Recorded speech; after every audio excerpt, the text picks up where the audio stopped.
when you're preparing for a fight. You're here doing fight week, cutting weight, doing all of this. You might not have a fight. You might have a fight. So I guess how important was it for you to actually be here? And did the UFC approach you for the backup, or did you just kind of approach them and be like, I'm doing this, whether you tell me or not? It wasn't an approach situation. It was a negotiation situation. I made sure that when I took the fight against Carlos Praches, you take a fight on short notice against a dangerous opponent, I turned around and we came up with a plan of saying, okay, cool, I'll do it, but I want something else in return. I want to make sure that I am next in line, that I am the person who's going to be there. And the best way to do it is make me the backup for UFC 315 2 weeks after the fight.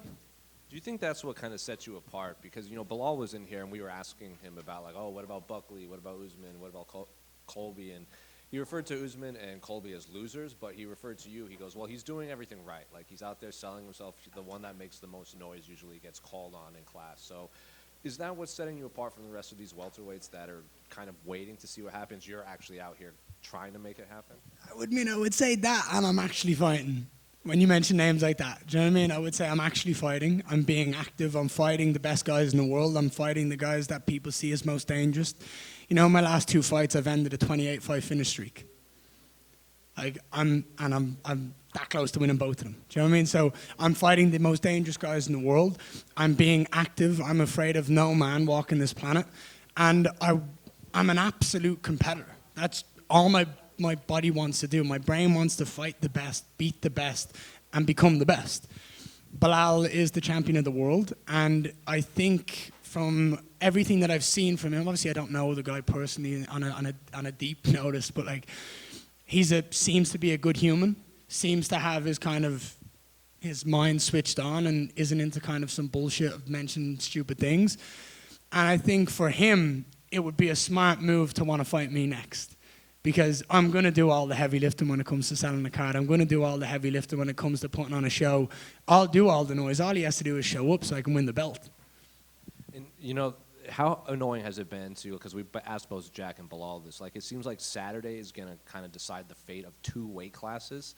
So even in your case, like say Jack does win, everyone assumes Islam's coming up, skipping the queue, and he's getting the title shot. So have you talked to like you talked about, you negotiated this spot. Have you talked to the UFC, like if I weigh in as a backup and don't fight, is there something else waiting for me after this?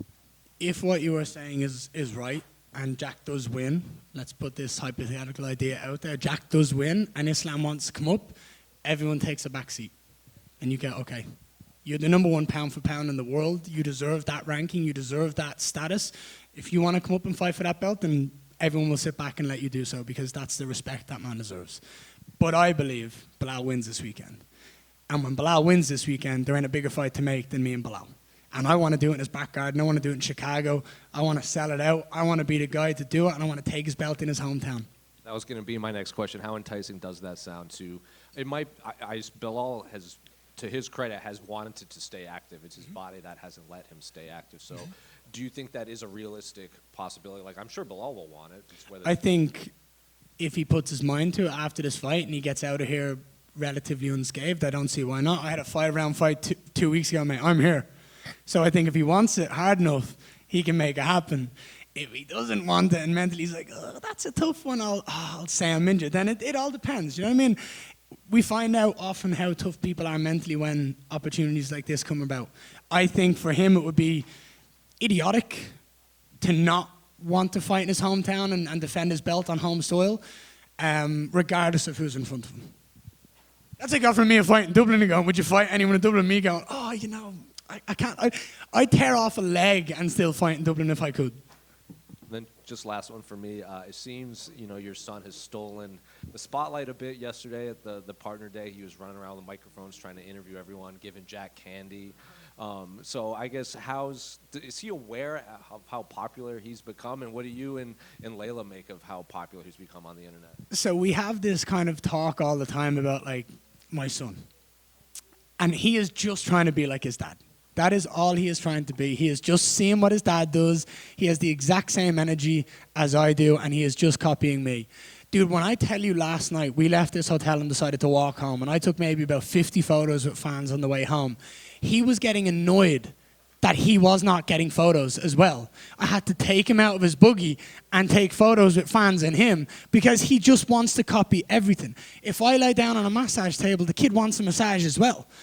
Last night I was up getting a massage with Heather with the PI with my whole team with me, and he's like, Olivia, can I have a massage? Do you know what I mean? He goes into the gym, he wants to lift weights and squats. He goes into the gym, he wants to hit pads. Like he is a mirror. And as a father, I've learned that everything I do will be reflected in my son. And if I curse, my son will probably curse. If I do and treat people in the right way, my son will do the same. If I say my please and thank yous, it's setting a good example to him. When I'm doing everything that I'm doing, it's hard not for him to want to copy daddy because he's seeing how much fun I have and how much dedication. But yeah, the kid's a superstar. Whether he knows it or not, like he's a superstar and he steals everything. He steals all the shows. Any fear that when he has to go to school, he's going to start like wheel kicking people out of nowhere? Dude, I have seen him already when we go to like some play areas. I have stopped some like bad situations already. Like I see what he's about to do and I'm like, do not need that kid in the head. He's just, again, because him, it's just playing like at the end. This is another one I think about, right? I go to sparring. So I'll spar in Brazil or I'll spar in England or wherever I am in the world. And I'll use Marco Tullio for an example, one of my good friends. Me and him will try beat the shit out of each other for 5 minutes. Then we'll hug each other afterwards. We'll sit down. We'll chat about it. We'll go get food afterwards. He has the same idea. Oh, well, my dad does it with his friends, so why can't I do it with mine? I have to go, yeah, the kid didn't sign up to do that. you gotta understand it. So we'll figure it out. But it's a process. He's still only 2.5, which is mental, but we'll get there at some point. Ian, brother, what's the energy been like with Jack Della Maddalena recently? Because we've seen like your son brought him the candy. The candy's been brought in here today. We asked him about it and he kind of avoided it. I don't know if he seemed annoyed, but he was kind of like, you know, I try to avoid him. You know, I don't really want anything to do with the guy. But then he also said, unless we're fighting, then I'm going to get right in his face. I think that's a perfect Jack Della Maddalena response. There's nothing really straightforward about it. It's kind of weird. It's kind of questioning. There's no real straightforward answer. Look, I believe Jack will show up and fight. Do you know what I mean? I don't think he's afraid of a fight. I can tell the guy's always ready to go. I've seen his fights prior to, and I know that he knows how to fight. I don't think he necessarily deals well with the entertainment side of the business, or the hyping himself up is a bit dry, but that's the person he is. And I'm not here to comment on someone else and who they are. That's the way he approaches the game. And if he goes on a title run and defends his title 10 times, it doesn't matter what he does on this mic. It's what he does in the octagon to a certain extent. Me and him are two different people. I'm not going to sit here and comment about his approach to the game. As long as he goes in and backs it up in the octagon, that's really all that matters. As somebody who wants the same thing as Jack Della Maddalena, which is obviously that UFC welterweight title, is that part of your strategy to kind of get in his head as much as you can to take a little bit of his focus off Belal Muhammad this weekend? I think me just being here is taking both of their focus off each other. I think me being here, they're both a bit more frightened about me than their opponent. Because the truth is, I've shown back to back to back on short notice that I'll fight anyone, anywhere, anytime, and I know how good I am. And I'm so good at dissecting opponents. I'm so good at getting into that octagon and fighting the fight I want to fight, that if I was both of them, I'd be afraid that I'm here too. And then finally, do you encourage somebody to kind of push back on you a little bit? Like we saw the pizza with D-Rod, we've seen the M&Ms. Like, are you waiting for the day that somebody does something back towards you, like just banter-wise? Listen, I'm Irish, so you push back, I push back more, and it's a never-ending cycle, and it will never stop. I often have to tell my team to stop, because if I get going, I can't control it. Like, dude, you want to know the truth of what we wanted to do? We wanted to hire a pizza truck and put it outside the hotel, and I wanted to say free pizzas for anyone named Jack Della Maddalena, but we had to have a license to sell stuff, and we were we tried to do it, and I just thought, God, that would be so fucking funny if we could pull something off like that and just create good content, wind people up, be interesting, because we've also said that we had a conversation last week in Kansas about it and stuff. The UFC has no lack of good fighters. You can look at any fighter in any roster. They're all good fighters. They're all the best in the world. That's why they're in the UFC, and they're all striving to be the best. But personalities, people that are interesting, Do you know what I mean? When you talk about stardom and superstars and genuine interest that is outside of the UFC bubble, that's what people are finding hard to break through. And it's things like energy and aura and having a laugh and all that I find like people just don't get. And we're trying to just have a lot of fun on this journey, because the journey is the most important part. And I never want to sit there and go, well, oh, you know, I missed out on so many opportunities to have a laugh and like wind people up. So I will always let that 16-year-old mischievous kid inside me come out if I can, because it's security's job to stop me and it's other people's job to kind of rein me back. But yeah, I think it's only going to get worse, to be honest. Hey Ian, first congrats about your last win. The transition was perfect. I want to ask you about the border between self-confidence and skill set. Is your skills who build your confidence, or you begin MMA with this kind of confidence and that's helped you to become the fighter you are today? That's a very good question. Thanks. I think you need to have confidence regardless of your skill set, because you can be a fighter who doesn't have the best skill set in the world, and we've seen it many times in the UFC where fighters who just have heart and toughness, they can beat people who are more talented than them. So that you need to have that confidence. You need to have that willpower and that mental strength. But when you mix it with skill set and that elite talent, it becomes a very, very dangerous combination.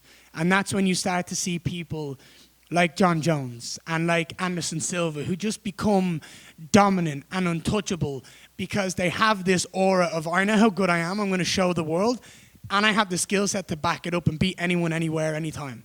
So I think confidence is the first thing you need to have, because you can build your skill set. It's hard to build a confidence, and the more you naturally have it and the more you genuinely believe it, the better it is. And last one for me, like, do you have no injuries after your fights? No, I'm good. I've told everyone this before. I approach this game a lot more professionally than most in this world. I maintain a healthy diet. I maintain a professional attitude inside and outside of fight camps, because I always want to be ready. And this weekend for me, like, I see a lot of people asking questions about, like, I seen Bilal yesterday say, like, why is he even here? I'm here as an insurance policy. I'm here as an insurance policy to make sure that all the fans that have paid for tickets to this event, all the people that have paid for this pay-per-view, if something happens, which we've seen many times before, let me take you back 3 months ago to Islam Makhachev versus Arman Sarukian. If something happens, they're all going to get a better fight than they paid for. So that's why I'm here, because I never want an opportunity to come my way, and because of my own choices, I can't say yes. So for me, I will always be ready. And last one for me, is the media training important as wrestling, boxing today in 2025? You talk about character. Mm-hmm. How important is to have one today for a UFC fighter, no matter which ranking? Again, like I said, there's many good fighters in the UFC. There's many great fighters in the UFC who are phenomenally talented in this sport. But I believe being able to speak things into existence, being able to talk well and connect with the audience who are watching is something that's so important. I believe a lot of fighters don't understand the importance of it, but if you want to be someone who can control the narrative and someone who can garner attention outside of the sport, it brings a lot of power when you step into that octagon, when you have negotiations, you know what I mean? When you look at the biggest stars in the world, you know what I mean? They can pretty much make whatever they want happen because they have that power. If Cristiano Ronaldo wants to go to any football team in the world, he can, because he's Cristiano Ronaldo. Everyone knows what he can do when he gets on the field, but he has this power outside that is levels above everyone else. And for me, I just want to be the best version of me. I want to stay true to my character, but I also want to make sure the fans understand who I am. They see the love that I have for this game. They see the fan that I was of this sport in that octagon. When I'm sitting there going, this is what we live for. I'm in this octagon. I've been there many times against my opponent saying, this is what we're here for. This is what we dreamt about. Let's go and put on a show. So for me, I think it's super important as well. Thank you very much. One more over here. I think unfairly some fans might, they might consider Bilal maybe not the most exciting fighter. Jack might be the more exciting fighter, like, in the fight. Bilal was in here. He feels that he is the best trash talker in the division. So for you, I guess, which would be more, this is Bilal's words, not mine. Which would be more interesting to you? I know you want the belt, but would it be the build-up with Bilal or the fight with Jack that would excite you more?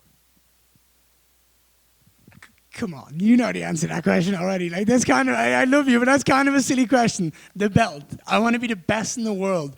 Anything, anyone, I don't care who it is, I don't care how they got it. If they've got the belt, that's what I want.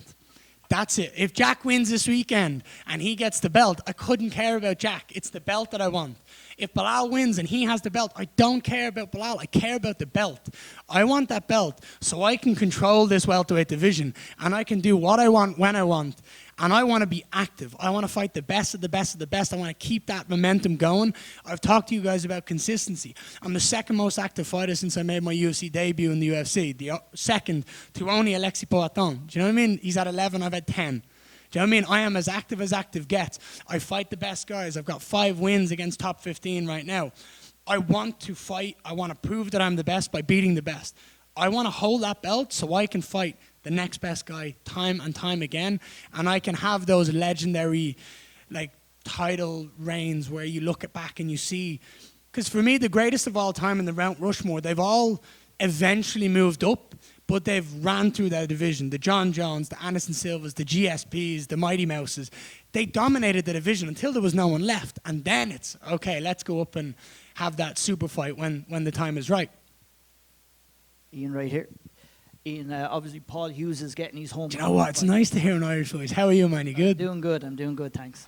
Paul Hughes is getting his homecoming fight this weekend. You've alluded to this already. You know, when are you going to get your homecoming fight in Dublin? It seems like it has to happen at this stage. Dude, you're asking the same questions I'm asking. Again, like I just said, the second I get that belt, I have control and I have more power than I do right now. So for me, the focus is getting that belt strapped down my waist, and then we can have genuinely serious conversations about it. Because for me, it's all I've heard from every conversation I've had is it's a logistical problem backstage with how big the UFC has gotten and the technology they need backstage.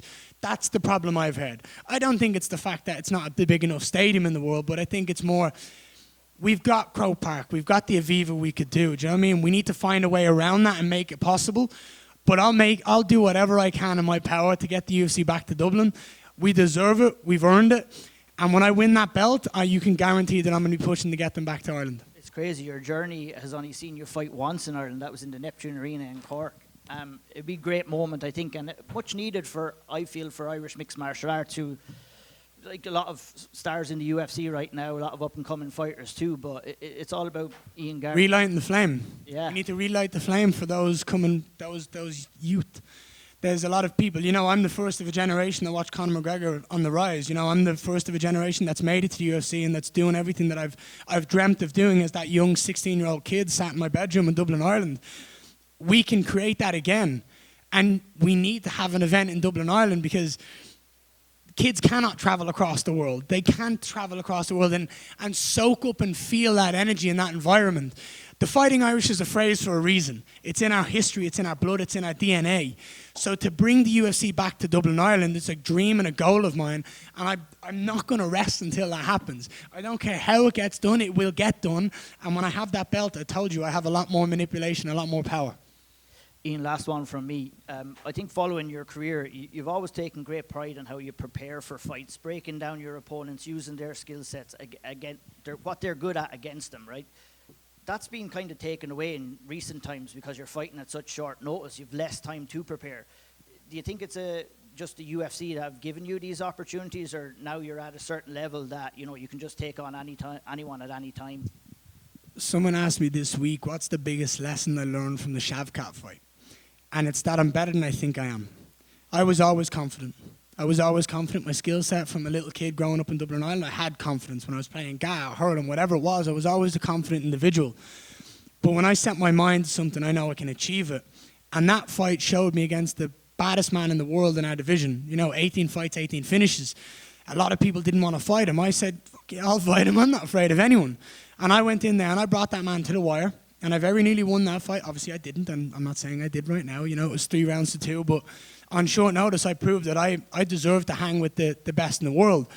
I'm better than I think I am, and that gave me more confidence to go out and fight Practice on short notice and to be able to show up here 2 weeks after a 5-round fight.